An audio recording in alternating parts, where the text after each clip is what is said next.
بسم اللہ الرحمن الرحیم لا حول ولا قوة الا باللہ العلی العظیم اللہم صلی علی محمد وعلی آل محمد۔ مومنین، نعت آقا علیہ الصلوۃ والسلام کی تعریف کو کہتے ہیں۔ ہمارے ہاں بہت سارے نعت خوان ہیں اور لوگ نعتیں پڑھتے ہیں۔ اب دیکھنے کو یہ ملتا ہے کہ نعت کے نام پر لوگ استغاثہ مانگتے ہیں۔ نعت وہ ہے جو رسول اقدس صلی اللہ علیہ وآلہ وسلم کی تعریف بیان کی جائے، اور استغاثہ وہ ہے جو رسول اللہ صلی اللہ علیہ وآلہ وسلم سے مدد مانگی جائے یا دعا کی جائے رسول اللہ صلی اللہ علیہ وسلم سے۔ دعا تو عبادت ہے اور دعا صرف اللہ سے کی جاتی ہے۔ اب جیسے آپ نے سنا ہوگا، بہت پرانی ایک استغاثہ ہے جس کو لوگ نہ سمجھ کے پڑھتے رہتے ہیں، ہے سبز گنبد والے منظور دعا کرنا، جب وقت نزا آئے دیدار عطا کرنا۔ تو یہ اللہ سے نہیں مانگا جا رہا، رسول اللہ سے دعا کی جا رہی ہے۔ تو رسول اللہ صلی اللہ علیہ وآلہ وسلم سے تو دعا نہیں کر سکتے۔ اسی طرح ہمارے عزیز بھی نعتیں پڑھتے ہیں، اور ہمارا ایک عزیز بڑا زور لگا لگا کے پڑھ رہا ہوتا ہے، ان کا منگتا ہوں جو منگتا نہیں ہونے دیتے۔ اور بھی بہت سے لوگ پڑھتے ہیں۔ تو یہ ان کا منگتا کہ رسول اللہ کا منگتا ہوں، میں ان سے مانگتا ہوں صلی اللہ تعالیٰ علیہ وآلہ وسلم۔ لیکن پیارے بھائی، یہ کیسا اور پڑھا لکھا بھائی ہے، ایسا نہیں ہے کہ جاہل ہے، پڑھا لکھا ہے۔ یہ کیسا منگتا ہے جو ان کا منگتا ہے جن کی یہ تعلیمات نہیں ہیں، آقا علیہ الصلوۃ والسلام کی یہ تعلیمات نہیں ہیں، اللہ عز و جل کی یہ تعلیمات نہیں ہیں۔ وہ میرا بھائی پڑھا ہوا ہے، اگر وہ سورہ جن پڑھے، چیپٹر نمبر 72 ورس نمبر 18 اور 20، یہ دونوں میں آپ کو بتاؤں گا۔ پہلے 18 پہ بات کرتے ہیں۔ تو 18 میں اللہ فرماتے ہیں کہ مسجدیں خاص اللہ کے لیے ہیں، تو ان میں اکیلے اللہ کے سوا کسی کو نہ پکارو۔ تدعو کا لفظ استعمال ہوا ہے۔ اب تدعو کا مطلب کسی نے عبادت کیا، کسی نے بندگی کیا، لیکن تدعو کا مطلب تھا پکارنا، کال اپان، مدد مانگنا، دعا کرنا۔ تو جو اللہ سبحانہ و تعالیٰ کا مطلب ہے، مقصد ہے، وہ فرما رہے ہیں کہ اللہ کے سوا مسجدوں میں کسی کو نہ پکارو۔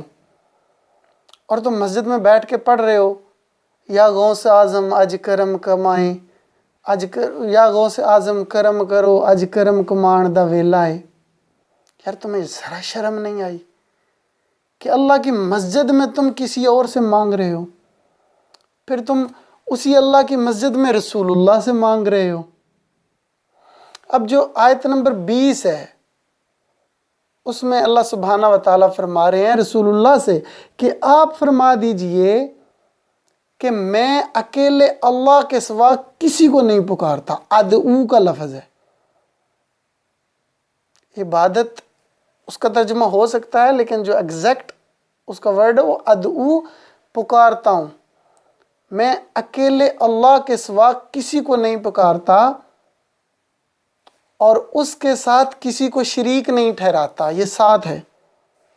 اب آپ سوچ لیں کہ جو اللہ کے سوا کسی اور کو پکار رہا ہے وہ اللہ کے ساتھ شریک ٹھہرا رہا ہے۔ آپ کہتے ہو نہیں نہیں نہیں نہیں نہیں نہیں، صرف عبادت میں ہے، پکارنے میں مسئلہ نہیں ہے۔ پوری زندگی قرآن کا پہلا صفحہ ہر نماز میں آپ پڑھتے رہے، ایاک نعبد و ایاک نستعین، اے اللہ ہم صرف تیری ہی عبادت کرتے ہیں اور صرف تجھ ہی کو پکارتے ہیں، صرف تجھ ہی سے مدد مانگتے ہیں، نستعین۔ لیکن پھر بھی تم نے ان کا منگتا ہوں شروع کر دیا۔ اللہ آپ پر رحم فرمائے۔ یار اس سے بڑھ کر آپ کو ہم نے بتایا، کتنی بار بتایا کہ سورہ نمل چیپٹر نمبر 27 ورس نمبر 62 اللہ سبحانہ و تعالیٰ نے فرمایا کہ وہ کون ہے جو بے کس کی پکار کو جب کہ وہ پکارے تو اس کی پکار کو سنتا ہے وَيَكْشَفُ سُوءَ، اور اس سے اس کی تکلیف کو دور کر دیتا ہے، اور تمہیں زمین میں اگلوں کا خلیفہ بناتا ہے۔ اِلٰہٌ مع اللہ، تو کیا اللہ کے ساتھ کوئی اور معبود بھی ہے؟ یہ بتا دیا کہ اگر مصیبت میں گرے ہوئے شخص نے یہ سوچا کہ اس کی پکار کو اللہ کے سوا کوئی اور بھی سنے گا، تو اس نے اللہ کے ساتھ اس کو معبود بنا لیا۔ اور اگر اس نے یہ سوچ لیا کہ کوئی اور بھی مشکل کشا ہے اللہ کے سوا معاذ اللہ، تو اس کو اس نے اللہ کا شریک ٹھہرا لیا، معبود اپنا بنا لیا۔ تو یہ سمپل ہے۔ پھر بھی آپ کو ان کا منگتا ہوں جو منگتا نہیں ہونے دیتے۔ تو پیارے بھائی، یہ رسول اللہ صلی اللہ علیہ وآلہ وسلم کی تعلیمات نہیں ہیں۔ آج دیکھیں دنیا میں سب سے بڑا شرک جو ہے وہ عیسیٰ علیہ السلام کے نام پہ چل رہا ہے۔ تو عیسیٰ علیہ السلام نے تو چیپٹر نمبر 19 سورہ مریم ورس نمبر 36 میں اللہ نے بتا دیا کہ انہوں نے کہا تھا کہ وہی میرا بھی اور تمہارا بھی اللہ ہے، اسی کی عبادت کرو، یہی سیدھا رستہ ہے۔ کہ اور میرا اور تمہارا رب وہی اللہ ہے، بس اسی کی عبادت کرو، یہی سیدھا رستہ ہے۔ تو اب جو عیسائی عیسیٰ علیہ السلام کو معاذ اللہ اللہ بنا کے بیٹھے ہیں، یا تین میں سے ایک بنا کے بیٹھے ہیں، یا اللہ کا بیٹا بنا کے بیٹھے ہیں، وہ جب قیامت کے دن عیسیٰ علیہ السلام سے ملیں گے تو عیسیٰ علیہ السلام کیا کہیں گے؟ سحقن سحقن، دور ہو جاؤ مجھ سے، دور ہو جاؤ۔ تو جب آپ بھی رسول اللہ صلی اللہ علیہ وآلہ وسلم سے جا کے ملو گے تو آقا علیہ السلام کیا کہیں گے؟ کہ میرے منگتے، میں نے کب کہا تھا کہ میرے منگتے بنو؟ آقا علیہ السلام نے تو ابن عباس کو کہا کہ بیٹا جب بھی کبھی سوال کرنا تو اللہ سے سوال کرنا، جب بھی کبھی مدد مانگنا تو اللہ سے مانگنا۔ تقدیریں لکھی جا چکی ہیں، صحیفے خشک ہو چکے ہیں، قلم اٹھا لیے گئے ہیں۔ پوری دنیا کی امتیں مل کر اگر تمہیں نقصان پہنچانا چاہیں اور اللہ نہ پہنچانا چاہے تو نہیں پہنچا سکتے، اور پوری امتیں مل کر اگر تمہیں نفع پہنچانا چاہیں اور اللہ نہ پہنچانا چاہیں تو تمہیں نہیں پہنچا سکتے۔ تو پھر بھی تم ان کا منگتا ہوں جو منگتا نہیں ہونے دیتے۔ اللہ آپ پہ رحم کرے۔ پتہ نہیں کیا ہو گیا آپ کو میرے بھائی، ابھی بھی دیر نہیں ہوئی۔